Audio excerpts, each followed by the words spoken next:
The delivery truck slammed on its brakes as something massive and dark fell from the sky. Metal screeched against pavement. Car alarms screamed to life. Across 3 city blocks, people on the sidewalk froze with coffee cups halfway to their mouths. A creature the size of a transit bus had just landed in the middle of 5th Avenue during rush hour. Rita dropped her clipboard. She had been measuring cracks in a building foundation when the shadow passed overhead. Now she stood at the corner, staring at what could only be described as a dragon. Black scales caught the morning light like polished obsidian. Wings spread wide enough to block 2 lanes of traffic. A long tail curled around a fire hydrant that began spraying water everywhere. The dragon lifted its head and groaned. One wing hung at an odd angle. Blood, the color of mercury, dripped onto the asphalt. The creature looked around at the stopped cars and stunned humans. Its yellow eyes blinked slowly. "Well," the dragon said in perfect English, "this is embarrassing." Someone screamed. A man threw his briefcase and ran. Others pulled out phones to record. Rita felt her legs shaking, but she did not move. The dragon shifted its weight and winced. It tried to fold the damaged wing and failed. "Please do not panic," the dragon continued. Its voice rumbled like distant thunder. "I am not here to cause trouble. There was an accident with a spatial rift. I will move somewhere less disruptive." The creature tried to stand. Its back leg buckled. It crashed back down onto a parked sedan, crushing the roof flat. The car alarm added to the chaos. The dragon closed its eyes and took a deep breath. "I apologize for the vehicle," it said. "I will provide compensation." Police sirens wailed in the distance. Rita knew they would arrive with guns drawn. She knew what happened when people got scared. She also knew the dragon had not hurt anyone yet. It could have. A creature that size could have destroyed half the block. Instead, it was apologizing about a car. Rita picked up her clipboard and walked forward. Her supervisor would kill her for this. The city inspector handbook definitely did not cover dragon protocol. But someone needed to do something before this turned into a disaster. "Hey," she called out, "can you move at all?" The dragon's head swung toward her. Those yellow eyes studied her carefully. "Somewhat, but I am injured. The dimensional crossing went wrong. I need time to heal before I can return home." "How much time?" "The rift cycles every 6 months. I am stranded here until it reopens." Rita's mind raced. 6 months. This thing needed to be somewhere for 6 months. Police were coming. The military would probably follow, unless someone made this normal, unless someone made this legal. "Can you walk to the warehouse district?" she asked. "It's about 4 blocks west. Lots of empty buildings. Less people." The dragon considered this. "Yes, I believe so." "Then move now before the cops get here and start shooting." The creature pulled itself upright. It was clearly in pain. Blood still dripped from the damaged wing, but it limped forward, using its tail for balance.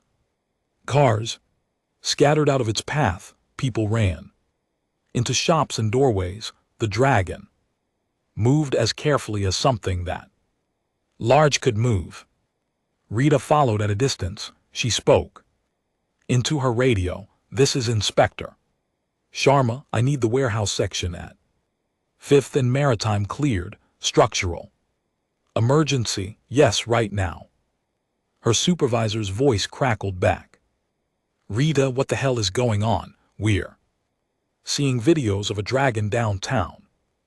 "That's the structural emergency. I'm handling it, just clear the area. She ended the call before he could argue. The dragon was moving faster now. Eager to get away from the crowds, it turned down Maritime Avenue where old brick buildings stood empty. Most had been condemned months ago. The dragon pushed through a chain-link fence like it was paper. It disappeared into a warehouse with broken windows and a sagging roof. Rita climbed through the fence opening. Inside, the dragon had curled up in the corner like an enormous cat. Its breathing was heavy. The injured wing was tucked against its body. "Thank you," the dragon said quietly. "That was kind. Don't thank me yet. You can't just live here illegally. The city will send people to remove you, probably with heavy weapons. What do you suggest?"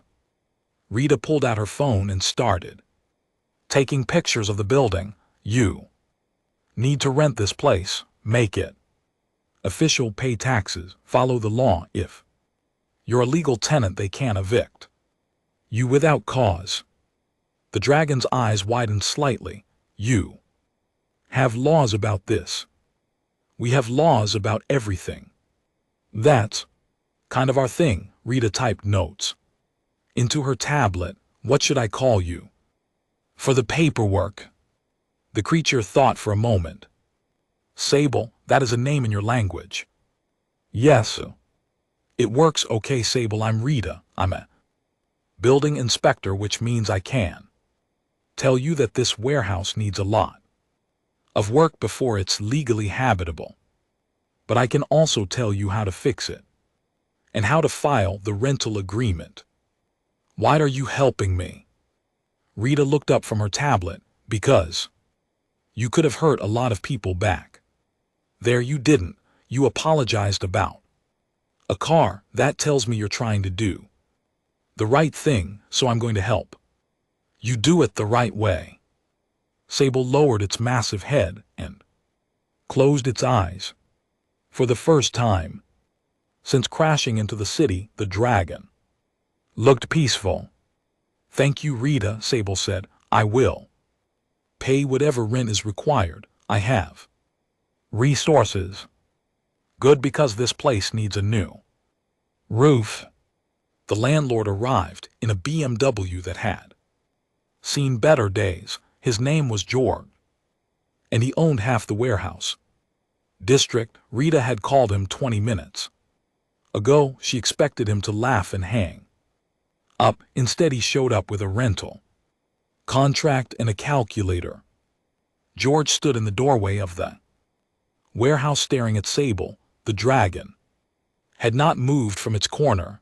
The injured wing was still tucked close.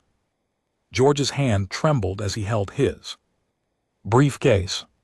"So," George said slowly, "you're the dragon?"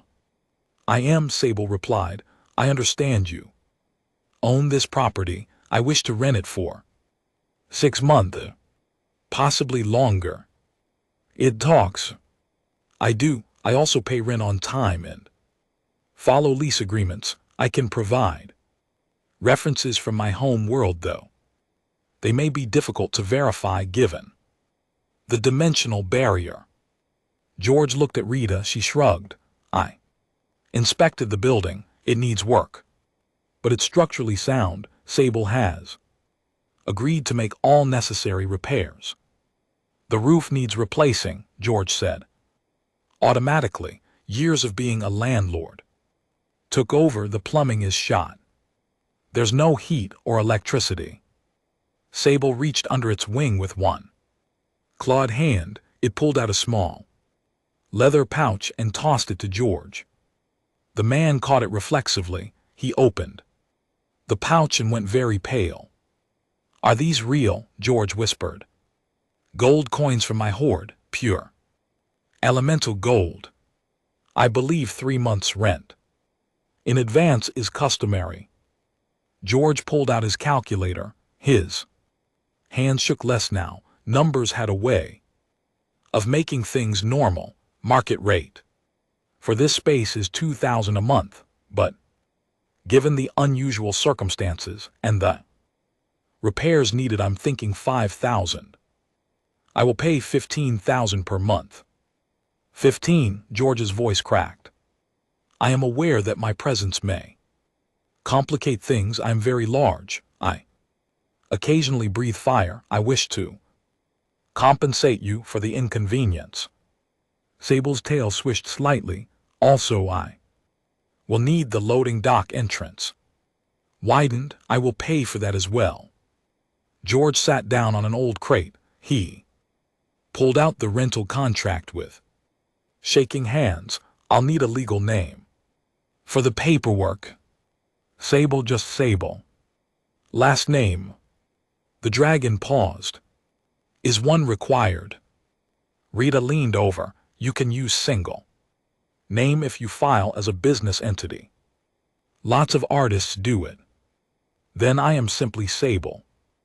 George began filling out forms. Rita had never seen him work so fast. The promise of triple rent had focused his mind. Wonderfully, he asked the standard questions about employment, references, previous addresses. Sable answered each one politely. Previous address, the Obsidian Mountains, 4th Realm. Accessible only via controlled spatial rifts. A van pulled up outside. Official city. Seal on the door. A woman in a suit climbed out carrying a tablet and a large binder. She walked in without knocking. I'm Officer Helen Ortiz, Housing Compliance Division, she announced. I'm here about the unauthorized occupancy report. George stood up quickly. Actually, I'm in the process of renting to this tenant. Right now, everything is about to be completely legal. Helen looked at Sable. To her credit, she only blinked once. I see. Well, the tenant will need to pass a habitability inspection. Let me check the requirements. She flipped through her binder. Fire safety is a concern. Do you breathe fire? Yes, Sable admitted. Then you'll need a Class K fire suppression system installed. Also, smoke detectors, carbon monoxide detectors, and fireproof insulation on all walls. I can arrange that. Helen walked around the warehouse making notes. She tested the water pressure, checked the foundation, examined the electrical panel. Sable watched with interest. The dragon asked questions about building codes. Helen found herself explaining permit processes to a creature that could probably eat her car. The main issue is the fire breath. Helen said finally, if you can contain that to designated areas with proper suppression equipment, I can approve. Occupancy, you'll need a licensed contractor to install everything. I will hire someone today. Good, Helen stamped a form. Conditional approval pending safety installation, you have 2 weeks. She left without another word. George stared after her. That was easier than I expected. Your building inspector helped, Sable said, nodding to Rita. She advised me to follow proper legal channels. Humans seem to respect paperwork more than displays of power. Rita smiled. We really do. It's kind of our superpower. George finished the contract. Sable signed with a claw that left neat, precise marks. George witnessed it. Rita signed as a third party. It was possibly the strangest rental agreement in city history. I'll get the fire suppression people out here tomorrow, George said. He clutched the gold coins carefully. And I'll file this with the city today. Welcome to the building, Sable. The dragon bowed its head slightly. Thank you, George. I appreciate your willingness to rent to an Interdimensional immigrant. George laughed nervously. Just pay on time and don't burn the place down. After George left, Rita sat on a crate. Near Sable, the dragon looked tired but more settled, having a legal address seemed to matter to it. The news crews will be here soon, Rita said. The videos from Fifth Avenue are everywhere online. You might want to prepare a statement. What should I say? The truth usually works. You're stuck. Here, you're trying to be a good neighbor. You're following the law. Rita checked her phone. Hundreds of messages. People are scared, but they're also curious. If you seem reasonable, most will leave you alone.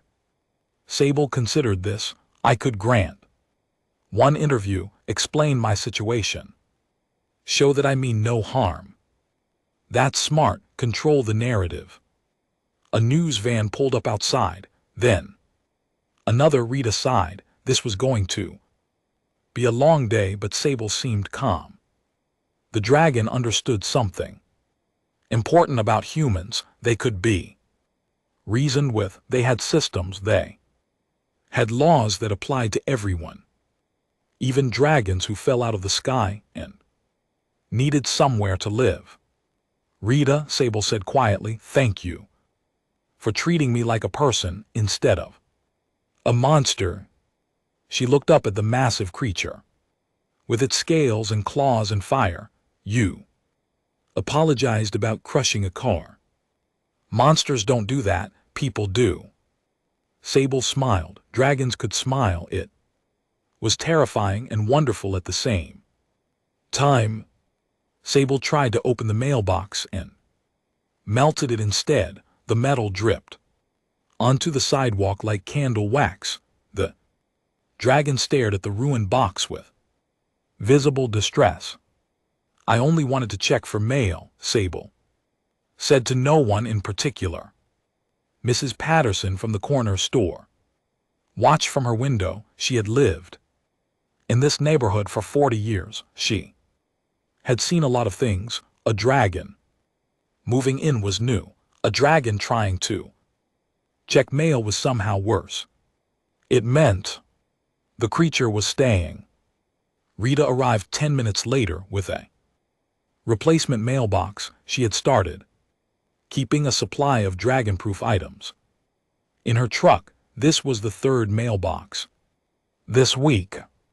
You're getting better, Rita said as she installed the new box. Last time, you melted the whole post. I am trying to control my internal temperature. It is difficult when nervous.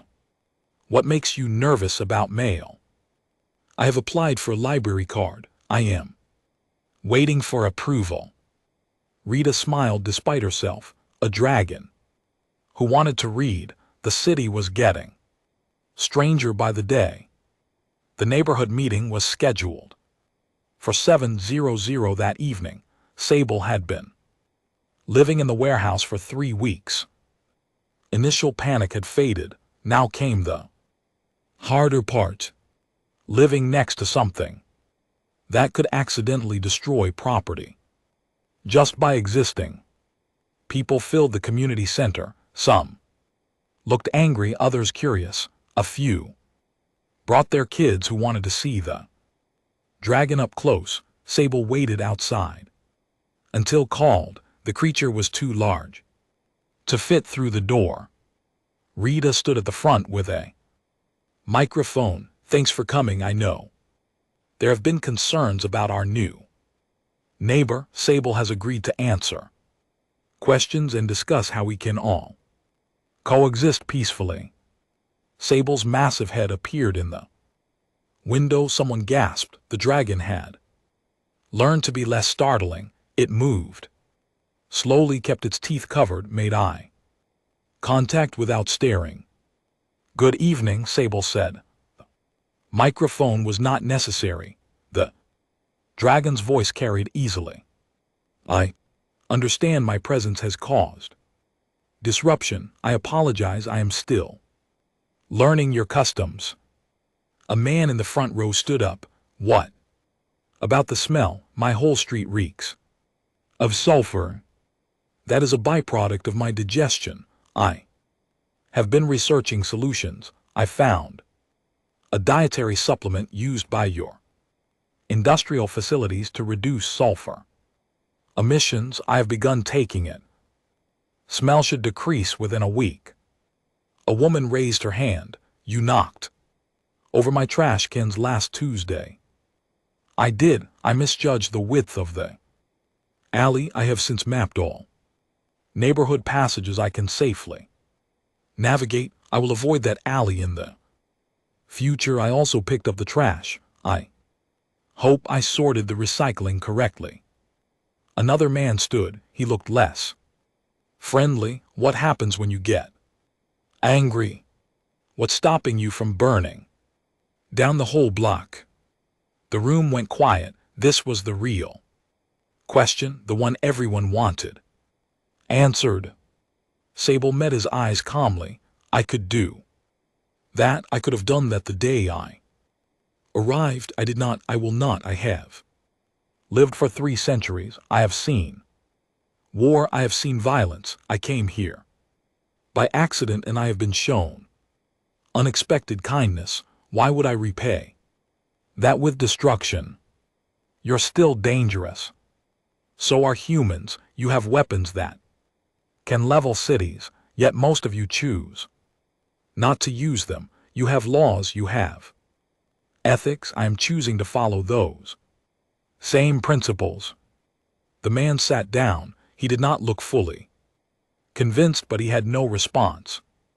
An elderly woman in the back stood up. What do you eat?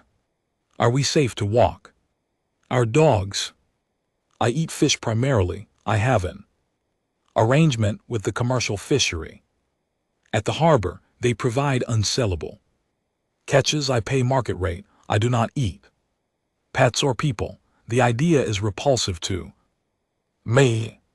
Questions continued for an hour. Most were practical. Noise levels, property damage, what to do if there was an emergency. Sable answered each one thoughtfully. The dragon had clearly prepared.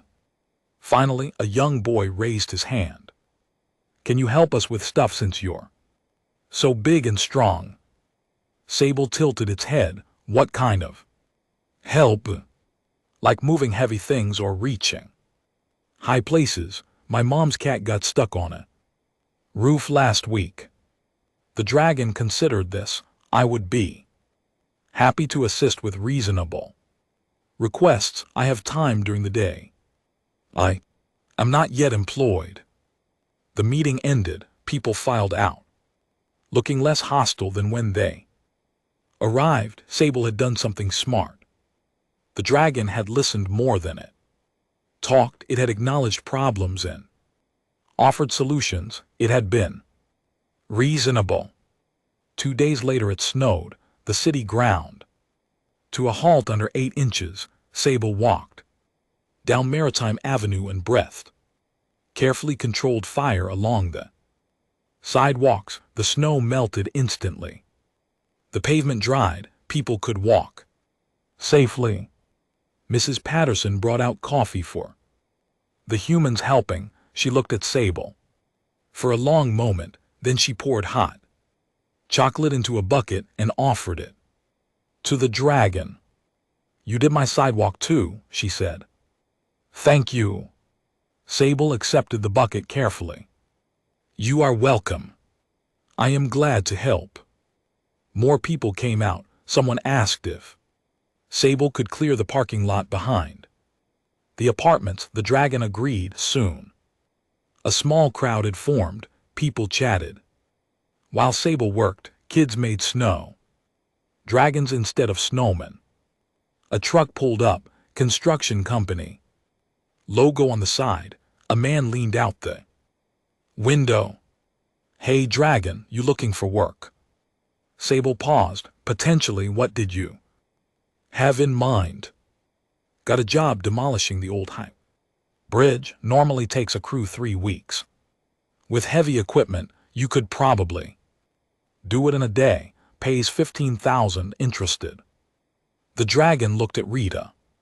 She nodded slightly. I am interested, but I require proper payment documentation. I wish to pay taxes. The construction man laughed. You want to pay taxes?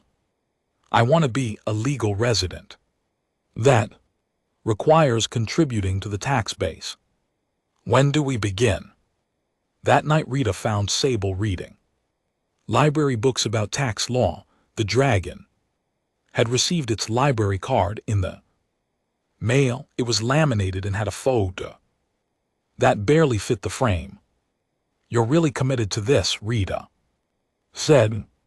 I have been many things in my life. I have never been a citizen, a member of a community. It feels significant.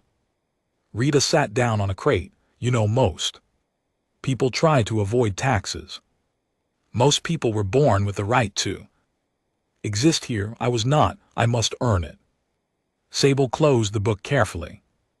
Besides, I like it here. Your people are strange but kind. I want to contribute.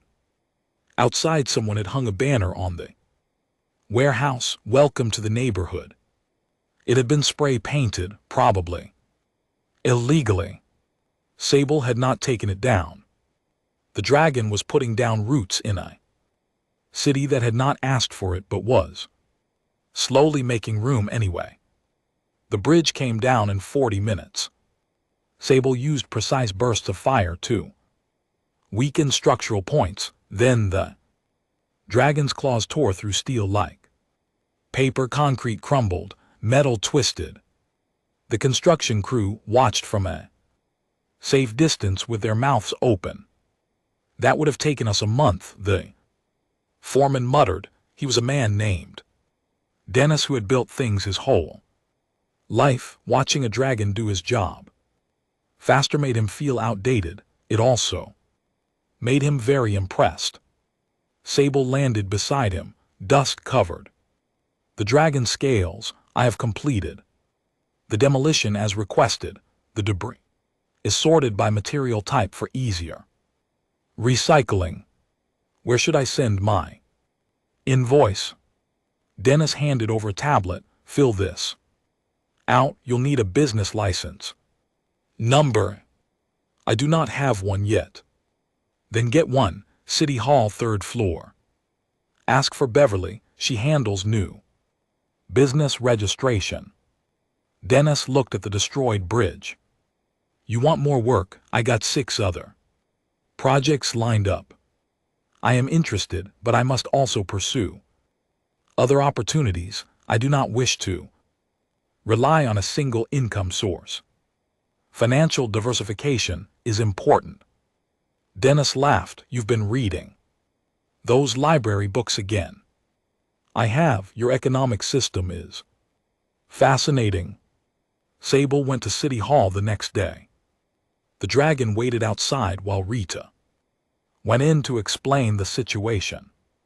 Beverly came down personally.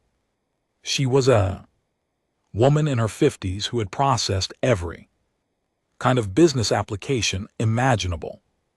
A dragon was new, but not that different from the guy who wanted to register his psychic cat reading service. What kind of business? Beverly asked. Consulting and specialty labor, Sable replied through the window. Demolition, heavy lifting, high temperature applications, and possibly educational services. Educational. I know things about metallurgy that your civilization has not discovered. I thought I might teach. Beverly wrote this down without blinking. You'll need liability insurance. A dragon doing demolition work without insurance is a lawsuit waiting to happen. How do I obtain insurance? That's going to be complicated. I'll make some calls. 3 insurance companies refused. The 4th was a small agency run by a woman named Patricia who specialized in unusual cases. She had insured a traveling circus, a professional, alligator wrestler, and a company that cleaned up hazardous waste. A dragon was just another interesting problem. Patricia arrived at the warehouse with a clipboard and a lot of questions. She examined Sable carefully, measured the dragon's fire breath temperature, asked about accident history, tested reaction times. You're actually very safe, Patricia concluded. You're careful, you think. Before acting, you follow instructions. Honestly, you're less risky than half the contractors I insure, she calculated. Premiums on her tablet, I can cover you for commercial liability, $5,000 a year. Sable provided another gold coin. Patricia took it to a jeweler to verify. She came back impressed. This is worth about $8,000. I'll get you chain. Keep the excess. I may need to file a claim someday. Consider it a deposit. Sable now had a business license and insurance. The dragon opened a bank account next. The bank manager was skeptical until Sable deposited 10 gold coins. Then he became very helpful. He explained interest rates, checking accounts, and investment options. You could put some of this in a retirement fund, the manager suggested. I am 300 years old. I do not plan to retire soon. What about a savings account then? Earns 3% annually. Sable was fascinated by the concept of money generating more money just by existing. The dragon opened both checking and savings account. The bank issued a debit card. Sable kept it in a fireproof pouch. The university called 2 weeks later. Professor named Dr. Amelia Okonkwo ran the materials science department. She had seen the news coverage. She had questions. Your world has different metallurgical properties, Dr. Okonkwo said. She sat in the warehouse with a recorder and a notebook. The gold you've been using is 99.9%. Pure earth gold typically has impurities. How do you refine it? We do not refine it. It forms pure in deep volcanic chambers. The heat and pressure create perfect crystalline structures. That should be impossible under standard physics. Your physics assumes certain dimensional constants. My world has different values. The strong nuclear force is 0.3%. Higher, this affects how atoms bond. Dr. Okonkwo's pen moved faster. Would you be willing to share more? We could publish papers, advance human understanding of material science. What would I receive in return?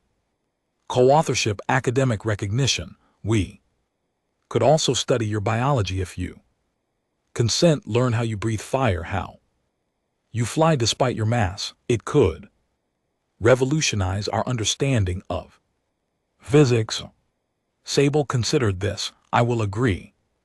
Under certain conditions. First, I want to learn about human medicine. Second, any discoveries must be shared freely. No military applications. Third, I want to occasionally teach classes.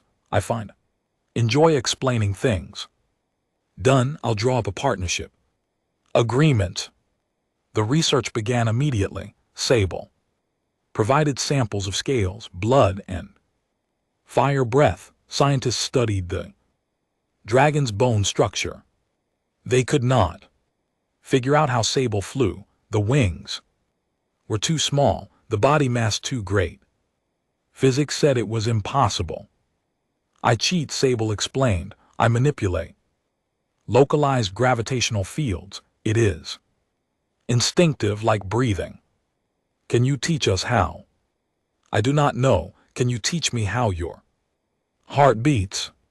The scientists accepted this. Some mysteries would remain mysterious, but Sable shared what could be shared. The Dragon explained how its world forged metals that stayed sharp forever, how temperature differentials could be used to create nearly frictionless surfaces, how certain crystal structures could store energy more efficiently than any battery. Human manufacturers implemented the knowledge immediately. A new alloy hit the market that was lighter and stronger than anything previously available. Battery company increased storage capacity by 40% using crystal growth techniques. Sable described the Dragon's name appeared on patents. Royalty checks started arriving. Sable deposited them all in savings. The account grew. The Dragon seemed more interested in the learning than the money. Rita visited one evening and found Sable reading medical journals. You're studying human anatomy now? Yes, Dr. Okonkwo introduced me to a surgeon. I am learning about your healing methods. You have developed remarkable techniques despite your short lifespans. Most dragons wouldn't care about that. Most dragons do not live among humans. I do. I want to understand you. Your fragility makes your accomplishments more impressive. Sable turned a page. Carefully, you build cities knowing you will only see them for decades. You plant trees you will never see grown. You create art that outlasts you. It is beautiful and strange. Rita sat quietly for a moment. You really like it here? I do. I have lived in mountains for 3 centuries. I have hoarded gold and avoided your kind. I thought I was content. Then I crashed into your city and discovered I had been lonely. The Dragon looked at her with those yellow eyes. Here I'm not just a dragon. I am a neighbor, a colleague, a student. These are roles I never imagined wanting. The rift opens again in 3 months. I know. Are you going back? Sable closed the journal. Outside, the city hummed with evening traffic. Lights were coming on across the skyline. Somewhere a siren wailed. Someone was grilling food. The smell of charcoal and spices drifted through the window. I am considering my options, Sable said finally, but this place feels more like home than the mountains ever did. The sky tore open at 3:00 in the morning. Lights spilled through the rift. Like a wound bleeding stars, Sable woke. Instantly, the Dragon knew that signature military portal controlled entry. Someone had come looking. 5 armored figures stepped through. Before the rift sealed behind them, they wore crystalline armor that hummed with energy. Each carried weapons that looked like they belonged in a museum and a nightmare at the same time. They landed on the warehouse roof. Sable heard the structure groan under their weight. Sable of the Obsidian Mountains. A voice called down. It spoke in the Dragon's native tongue. You are summoned to return and face judgment for desertion. Sable climbed onto the roof carefully. The soldiers stood in formation. Their commander was a tall figure with silver armor marked with military insignias. Behind them the city slept. Humans had no idea something from another world had just invaded. I did not desert, Sable replied in the same language. I was injured during a spatial accident. I have been waiting for the scheduled rift.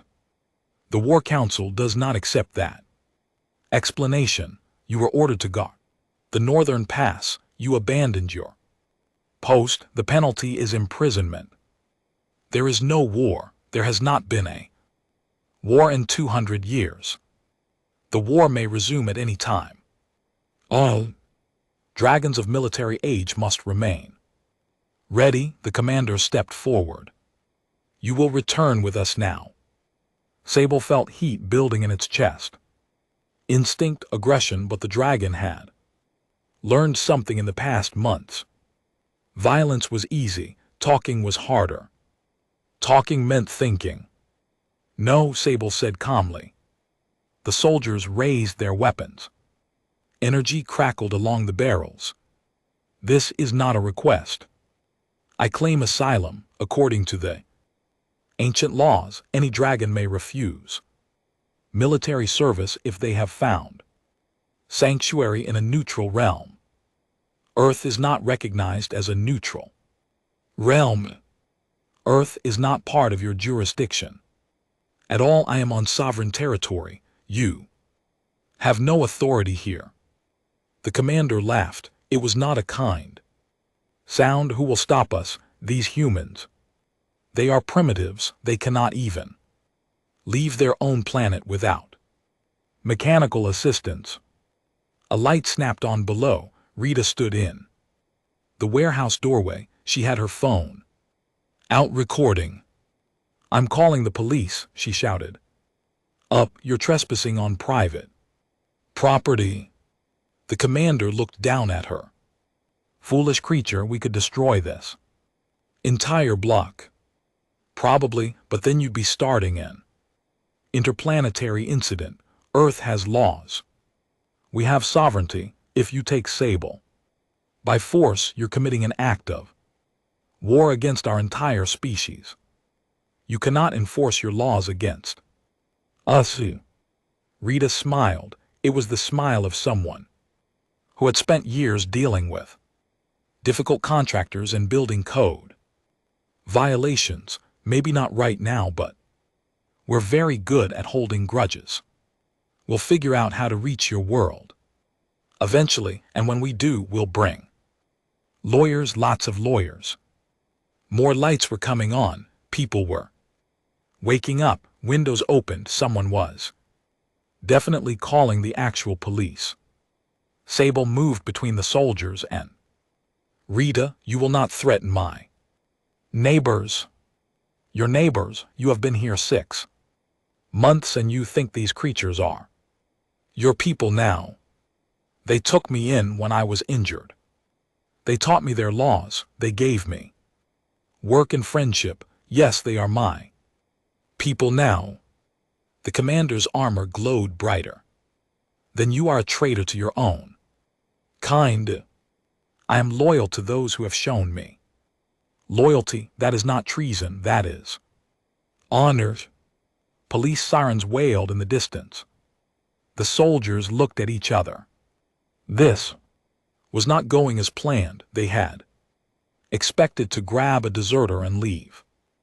Instead, they found a dragon who would not cooperate and humans who were recording everything.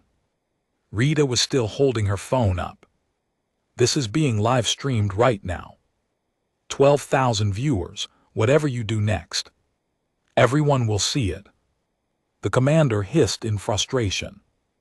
This is not over, Sable. The council will send others. Then I will apply for formal asylum. Through proper legal channels. Earth has procedures for this. I will follow them. Procedures? You sound like a human. Now, thank you. The soldiers activated recall beacons.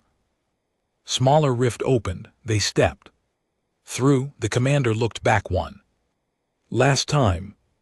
You were a good soldier once. You are wasting your life here. I was surviving before. Now I am living. There is a difference. The rift closed. The roof was empty. Except for Sable. The dragon sat down heavily. That had been closer than it wanted to admit. Rita climbed up using the fire escape. Are they coming back? Probably, but not tonight. They did not expect resistance. They will need to report and receive new orders. Will you be safe? Sable looked at the city spreading out. Below, lights everywhere. Millions of humans going about their lives. I do not know, but I will not leave. This is my home now. Police cars arrived. Officers got out. Looking confused and alert, Rita climbed down to explain. Sable heard her describing an attempted kidnapping. Trespassing, unlawful entry, she was filing a report, creating documentation, making it official. That was the human way. Write it down. Make a record, force the system to acknowledge what happened. By morning, lawyers had called.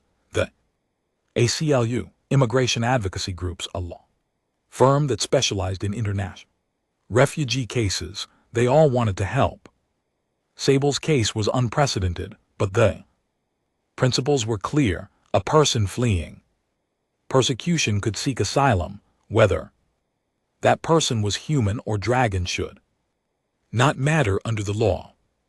Rita sat with Sable while the dragon met with attorneys via video call, humans arguing about legal precedents and constitutional rights. Sable listened carefully. This was protection, not fire or clause, words and laws and documents. This could take years to resolve. One lawyer warned, immigration cases often do.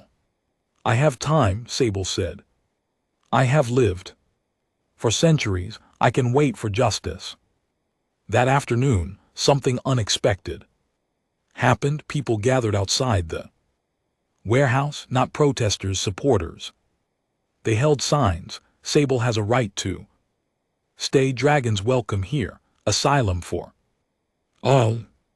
Mrs. Patterson was there with coffee for everyone. Dennis from the construction company brought his whole crew. Dr. Okonkwo stood with her university students. George, the landlord, showed up with a lawyer of his own, ready to fight any eviction attempts. Sable looked down at them from the window. The dragon's eyes were wet. Dragons could cry. They rarely did. This seemed worth it. Why are they here? Sable asked quietly.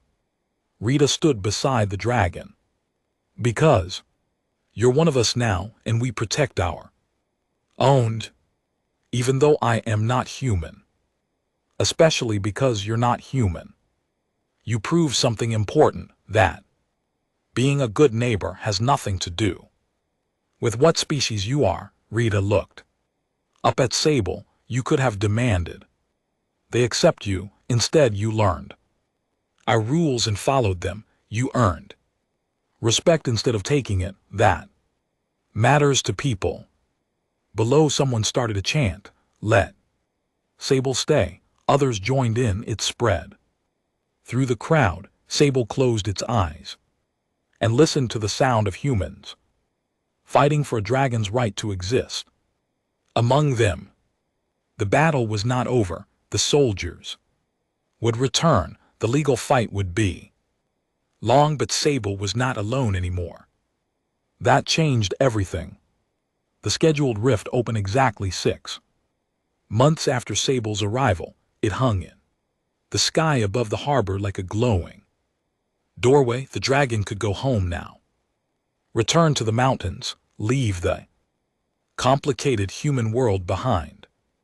Sable stood on the warehouse roof and watched the portal shimmer. It would stay open for 3 hours, plenty of time to fly through. The dragon's wing had healed months ago. There was no physical reason to stay. Rita climbed up beside Sable. She did not say anything, just stood there, looking at the rift. I am not going, Sable said finally. I know. How did you know? You renewed your lease last week for another year. People don't do that if they're planning to leave. Sable smiled. The dragon had gotten better at human expressions. I want to apply for permanent residency. Is that possible? Honestly, I have no idea. Nobody's ever done it before, but we can try. The application process was exactly as complicated as expected. Sable needed a sponsor. Rita volunteered. The dragon needed proof of employment. Dennis provided work records. Dr. Okonkwo wrote a letter describing Sable's academic contributions. George submitted rental history showing the dragon paid on time and maintained the property.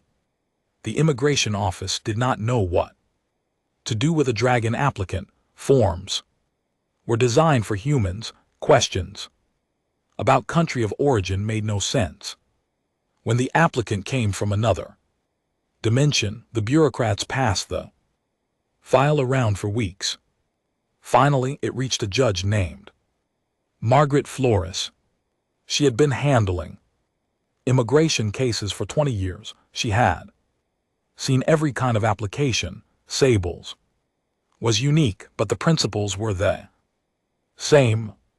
Why do you want to stay in this country? Judge Flores asked during the hearing. Sable sat outside the courthouse, too large to fit inside. The judge had set up a video screen so they could communicate. Because I have found purpose here. In my old life I existed. I guarded territory no one threatened. I collected gold I did not need. I waited for a war that never came. Here I contribute. I teach. I build. I am part of a community that is worth more than all the gold in my hoard. You could contribute in your own world. I could, but your people gave me something my own kind never did. They saw me as an individual, not just as a dragon. They treated me with dignity when they could have treated me with fear. I wish to honor that by becoming one of you officially. Judge Flores reviewed the documents. Employment records, tax returns. Sable had paid every penny owed.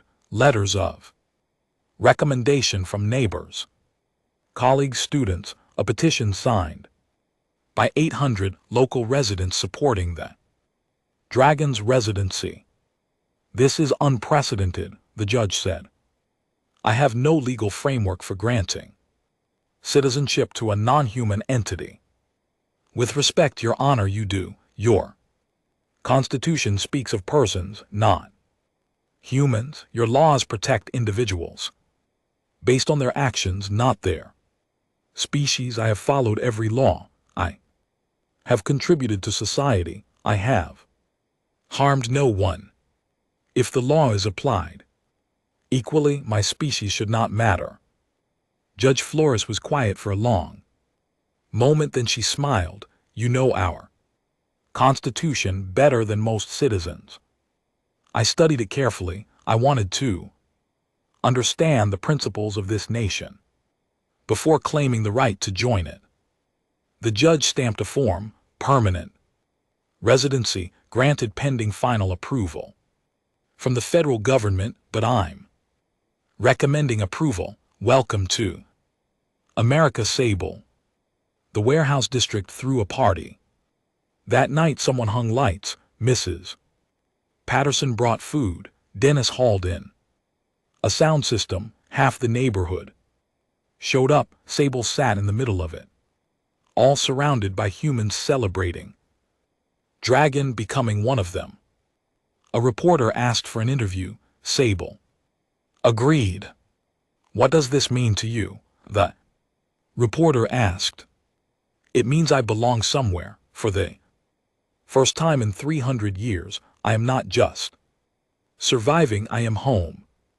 Do you miss your old world? Sometimes, but home is not where you come from. It is where you are welcomed, where you matter, where people know your name and expect you to show up to neighborhood meetings. Sable looked around at the party. This is home now. The federal approval took 4 more months. When it finally came through, Sable received an official residency card. The photo barely fit the frame. The dragon kept it in a fireproof safe next to the library card and business license. Dr. Okonkwo offered Sable a permanent teaching position. The university built a special outdoor classroom. Students loved the dragon's lectures. Sable had a way of explaining complex concepts using examples from two different worlds. Rita and Sable started a consulting business together, Sharma and Sable. Solutions: they helped other displaced interdimensional beings navigate human society. It turned out Sable was not the only creature who had fallen through rift. Most were smaller, less noticeable, but they all needed help understanding laws, finding housing, and learning to fit in. A young griffin applied for their services, then a displaced wizard from a magical realm, a family of rock creatures who communicated through vibrations. Each one needed guidance. Sable provided it with patience learned from months of struggling through the same process. One evening, Rita found Sable on the warehouse roof. The dragon often sat there watching the sunset. It had become a ritual. "You ever regret staying?" Rita asked. "Never. Do you regret helping me that first day?" "Best decision I ever made, though my supervisor still thinks I'm crazy." Sable laughed. The sound rolled across the neighborhood like friendly thunder. Below, people had stopped being startled by it. It was just Sable being happy, a normal part of the evening. "I have been thinking," Sable said, "about citizenship. Permanent residency is good, but I want to make this truly official. That's a lot more complicated. You'd need to pass tests, interviews, swear an oath. I have been studying. I know the history, the government structure, the amendments. I am ready." Rita smiled. "Then let's do it." The citizenship ceremony was held in a federal building. Sable waited outside with 30 other applicants. They came from different countries, different backgrounds. All of them wanted the same thing: to officially belong. When Sable's name was called, the dragon recited the oath of citizenship. The words mattered. They meant something: a promise to support and defend, to bear allegiance, to serve when needed. The official handed Sable a certificate of citizenship. The dragon held it carefully. This piece of paper said something important. It said species did not matter, actions did, character did, contribution did. "Congratulations, citizen," the official said. Sable bowed its head. "Thank you, I will honor this trust." The warehouse never stopped being home. Sable added bookshelves, a proper desk for paperwork, comfortable places for visitors to sit. The dragon hosted study groups for students, neighborhood association meetings once a month. Sable held open office hours for anyone who needed help with heavy lifting or high-temperature metal work. Years passed. Sable became as much a part of the city as any landmark. Tour guides pointed out the dragon's warehouse. That's where Sable lives. First interdimensional citizen. Really nice. If you ever meet them, just don't startle them while they're reading. Rita eventually retired from the city inspector job. She ran the consulting business full-time. They had helped over 200 displaced beings find their place in human society. Each success felt important. One evening, Sable and Rita sat on the warehouse roof watching the city lights. Come on, they did this often now. It was peaceful. "Thank you," Sable said quietly. "For what?"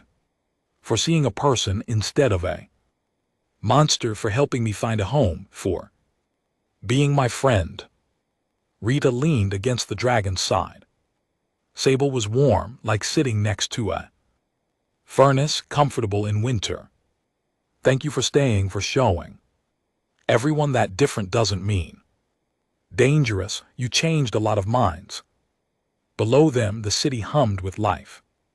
Millions of people doing ordinary things, going to work, raising families, building lives, and somewhere among them a dragon did the same, paid rent, filed taxes, taught classes, helped neighbors. It was extraordinary, it was mundane. It was exactly what Sable had been looking for without knowing it. The stars came out, Sable could see the constellation patterns from Earth and from home, two worlds visible at once. The dragon belonged to both now, but Earth was where the heart was. Ready to head in, Rita asked. We have 3 new clients tomorrow. I am ready. Sable stood and stretched. Wings spread wide, then folded. Carefully, the dragon had learned to be mindful of space. Let us help them find their place here as you help me find mine. They climbed down together, dragon and human, business partners, friends, citizens of the same world. The warehouse door closed behind them. Inside, work waited, people to help, problems to solve, a community to serve. Sable had crashed into this city by accident, but the dragon had chosen to stay, had worked to belong, had earned a place through patience and effort and care. That was the most human thing of all.